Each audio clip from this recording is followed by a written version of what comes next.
très heureux de vous rencontrer et puis de pouvoir échanger avec vous, avec Zoé sur ces sujets, parce que finalement, l'important, c'est toujours d'avoir aussi le retour ou la contrepartie du sujet dont on va parler. Effectivement, le capital humain, aujourd'hui en cyber, c'est quelque chose qui est vraiment une clé, je pense. Alors je vais essayer d'être bref, de ne pas faire de blagues, parce qu'il y a quelques images interpellantes, mais on dit généralement, et c'est assez vrai, que 90% des attaques commencent par un bug humain. Alors, 90% des attaques commencent par un bug humain. Bien sûr, elles ont toute une phase technique, ce n'est pas le sujet dont on va parler aujourd'hui, mais il y a une chose qui est évidente, c'est que quand l'humain, entre guillemets, est mieux préparé, pour l'attaquant, ça devient un peu plus complexe. Et à cette statistique un petit peu récurrente, cette petite musique de 90%, on répond souvent en disant bon ben l'erreur c'est vous en fait, l'erreur elle est derrière le clavier, on dit toujours l'erreur est entre l'humain et le clavier. On dit aussi que l'attaquant avant d'hacker un système hack un humain entre guillemets, encore une fois entre guillemets. Bon, c'est un raccourci qui n'est pas vraiment très efficace et pas très incitatif en termes de comportement. Et puis l'autre sujet qui est assez réel, c'est que finalement, en cybersécurité, on voit que les attaques se répètent régulièrement. Tout le monde s'habitue aux attaques. On pourrait se dire qu'il y a une forme de fatalité. Alors, vous connaissez l'histoire de la grenouille, on en parle beaucoup dans l'environnement. Je vous incite pas, d'ailleurs je suis pas venu avec une grenouille donc on peut pas faire l'expérience, mais je vous incite pas à mettre une grenouille dans une casserole et à faire chauffer l'eau. En tout cas, elle restera dans la casserole jusqu'à la fin. Par contre, si vous la jetez dans l'eau bouillante, évidemment, elle sortira de la casserole.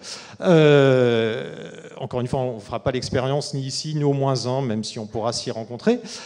Donc, il y a un vrai sujet entre guillemets pour arriver à interpeller sur la cyber. Et c'est là où je trouvais intéressant qu'on puisse se rencontrer et avoir ce retour aussi de terrain, c'est que je pense que dans l'environnement RH au sens large et formation, vous avez un petit peu quand même de l'or dans les mains. Pourquoi ? Parce que si 90% des attaques commencent par un bug humain, il y a une première chose, ça veut dire qu'aujourd'hui, en termes de formation, sensibilisation, on peut faire probablement beaucoup mieux. Ça, c'est la première chose, d'accord ?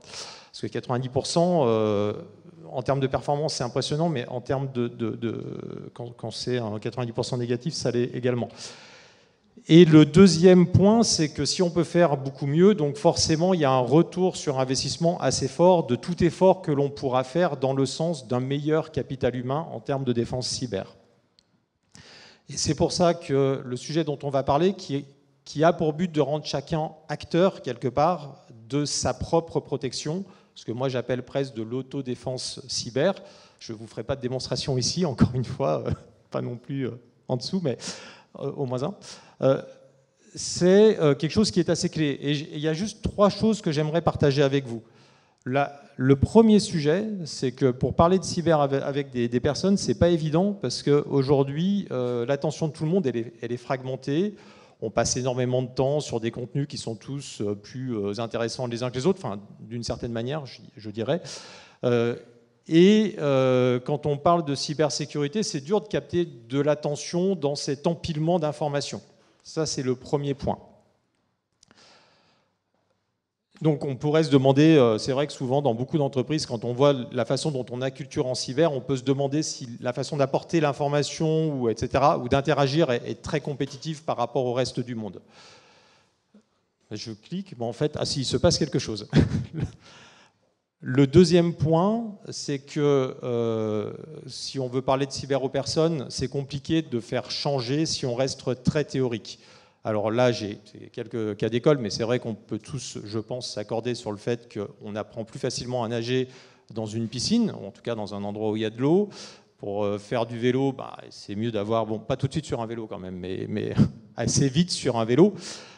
Et pour faire de la cyber, le sujet dont on va parler ici, c'est un petit peu d'arriver à amener les personnes à se mettre dans des situations où elles sont confrontées à ce qui se passe pour de vrai dans le monde de la cyber. Parce qu'encore une fois, autrement, c'est des slides, c'est des interventions, etc. Mais ce n'est pas forcément très efficace. Et le troisième, pour moi, élément clé, qui là, je pense, et Zoé, vous pourrez, je pense, en parler un petit peu, c'est le fait que pour que ça fonctionne, c'est important que chacun en retire un bénéfice finalement à la maison. Et c'est là où c'est intéressant d'aller chercher les personnes sur l'amélioration cyber. Parce que pendant longtemps, on a parlé de la cyber comme étant un objet qui appartenait entre guillemets à l'entreprise. Alors qu'en réalité, ce que l'on fait pour l'entreprise, si on le fait pour soi-même et ses proches, eh ben c'est quelque chose que l'on fait assez naturellement. Typiquement, c'est un peu comme les formations PSC1. Quand vous invitez des personnes à faire la formation PSC1, nous on l'a fait dans notre entreprise, c'était un petit peu compliqué, et on a fait énormément de pédagogie pour dire vous ne le faites pas pour vous, vous le faites pour vos proches, vous le faites pour les regrets que vous n'aurez pas quand ça arrivera. La cyber, c'est un petit peu le même sujet. Et là, je ne m'attarderai pas, mais juste quelques points. Vous voyez que sur l'identité, la famille, l'usage des réseaux sociaux, l'image que vous avez, etc., il y a plein de choses qu'à titre personnel, vous allez vouloir protéger. Comment est-ce que je fais, par exemple, dans ce que je donne sur les réseaux sociaux? Est-ce que je donne des choses qui permettront de mener des opérations de phishing ciblées, par exemple, sur ma personne? Ça, c'est des choses auxquelles on ne pense pas énormément. Puis quand on s'interroge, on le voit vite. En fait, pour translater tout ça dans la vie réelle, nous, on s'est posé une question. En fait, c'était de dire, on a quand même des applications qui font des choses fabuleuses. Elles nous font faire des choses qu'on n'aime pas faire, en fait. Faire plus d'efforts, transpirer plus. Enfin, transpirer plus, on peut avoir une magie physique, mais généralement, quand on fait plus d'efforts, on transpire plus. Et en fait, à chaque fois, on observe quoi? On observe ces critères-là. C'est-à-dire que pour faire des efforts, aujourd'hui, il faut que ce soit attractif, c'est-à-dire que le truc soit assez sympa, que ce soit renouvelé. Typiquement, si on parle de cybersécurité, que les contenus sont toujours les mêmes, les histoires sont toujours les mêmes, ben, on perd tout le monde. Avoir des schémas de récompense versus le monde de la sanction, puisque effectivement, bon, la menace de la sanction, elle peut avoir une efficacité, mais le schéma de récompense, c'est quand même quelque chose qui mobilise. On peut aller chercher de la fierté quand une personne a réussi à éviter quelque chose, par exemple en cyber, et puis définitivement des schémas très sociaux. Et puis je crois que j'avais promis d'avoir au moins 6 minutes, et je vais tenir la promesse, parce que je pense que c'est ma dernière planche. Et nous, par exemple, comment est-ce qu'on a intégré ça en termes de solutions? On s'est vraiment posé la question de dire, est-ce qu'on doit donner des contenus descendants ou est-ce qu'on doit rendre les acteurs agissants? On a fait le choix de rendre les acteurs agissants en disant, OK, on donne des contenus aux personnes, on les confronte à des situations réelles, que ce soit des vols d'identité, que ce soit des agressions entre guillemets numériques, et ça permet à chacun de voir si ce qu'il ou elle a appris lui permet de se défendre dans la vraie vie. D'accord ? Donc c'est vraiment un schéma que l'on a fait et qui nous a assez étonnés parce que c'est quelque chose qu'on a mis en place il y a maintenant 2 ans. Et aujourd'hui, on adresse déjà quelques millions de personnes en fait, dans le monde, dans tous les univers culturels qui correspondent aux langues qui sont précisées là. Mais comme je ne suis pas là pour parler spécifiquement de la plateforme, je préférerais laisser la parole à Zoé pour dire qu'est-ce que ça veut dire en fait dans la vraie vie, dans une entreprise, quand on veut impacter son écosystème. Et pas forcément en parlant de la plateforme, en parlant du sujet en général. Tout à fait. Et donc, je vais rebondir sur ce que tu as dit, Florent, pour la suite de notre retour d'expérience chez Bouygues Construction. Donc, moi, je suis Zoé Cuisin, responsable gouvernance, risque et conformité cybersécurité. Donc, plutôt profil informaticien, expert cybersécurité. Et aujourd'hui, comme j'ai parmi toutes les activités de mon équipe, finalement, besoin de sensibiliser, de former, d'acculturer nos collaborateurs à la cybersécurité. Et c'est pas une mince affaire. Chaque année, on se pose la question des canaux de communication, comment toucher les collaborateurs, quel message faire passer. En 2023, à l'occasion du mois de la cybersécurité, qui se tient chaque année en octobre, donc c'est une initiative européenne, on s'est posé la question de quel canal de communication, de sensibilisation nous allions utiliser pour toucher un maximum de collaborateurs en France et à l'international. Et c'est pas facile parce que finalement, on a des freins à contourner. Alors forcément, aujourd'hui, j'évolue dans une entreprise du BTP, dont le cœur de métier est de construire des bâtiments ou des ponts. Donc forcément, j'ai en face de moi des collaborateurs qui ne sont pas très intéressés par le système d'information, encore moins par la cybersécurité. D'autant que la cybersécurité, ça fait un petit peu peur, c'est un petit peu anxiogène. On imagine tout de suite les hackers avec leur capuche, ou pire, les menaces étatiques, les groupes organisés qui vont mener des cyberattaques d'ampleur, auxquelles, moi, collaborateur, je ne me sens pas forcément très concernée dans mon quotidien professionnel. Et puis, c'est un sujet d'expert.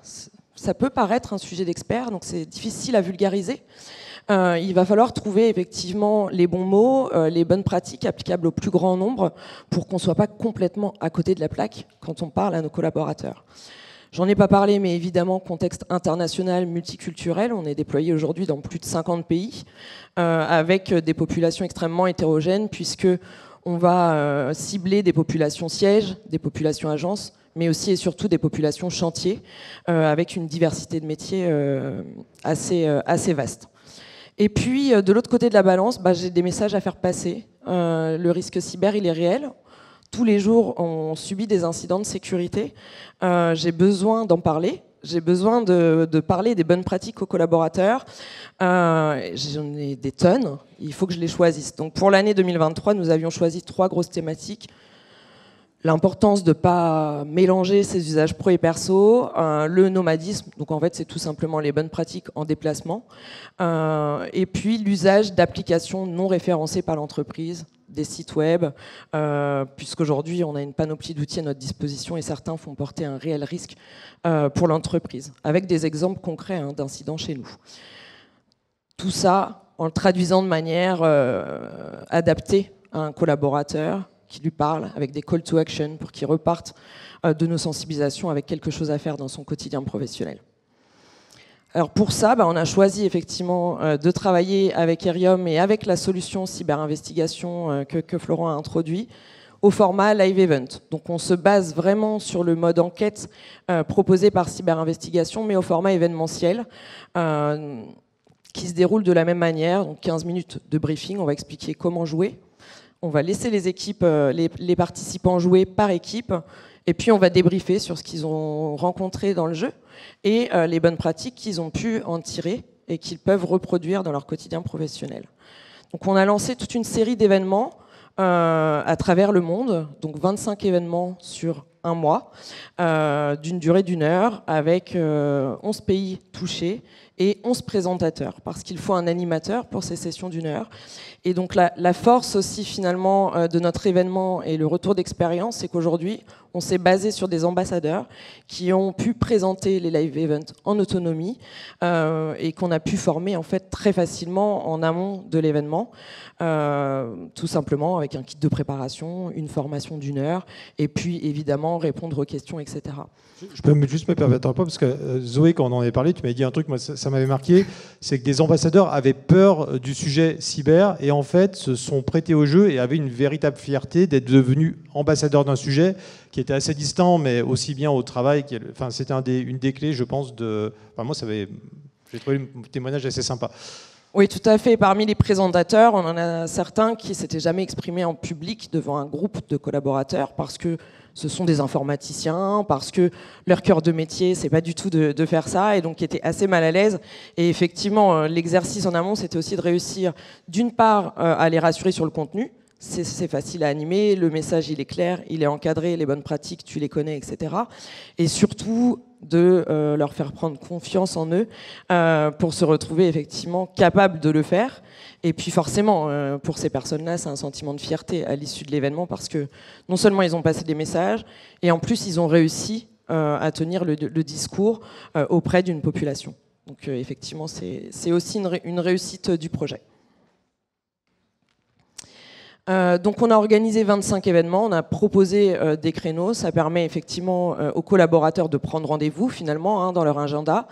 Ça nous permet aussi de générer cet échange avec les collaborateurs et surtout qu'ils puissent mettre un nom sur un visage, sur une fonction, la fonction cybersécurité. Ce sont aussi des hommes et des femmes qui travaillent derrière et c'était aussi l'occasion de le montrer. Donc là, on va dire les commentaires des participants au jeu parlent d'eux-mêmes. Dans le lot, vous avez tout type de profils. Vous avez des profils effectivement qui travaillent sur des fonctions transverses. Vous avez des profils qui travaillent en agence, en chantier, etc. Et si je dois tous les résumer, en gros, ils disent C'est génial, on a pu apprendre en s'amusant.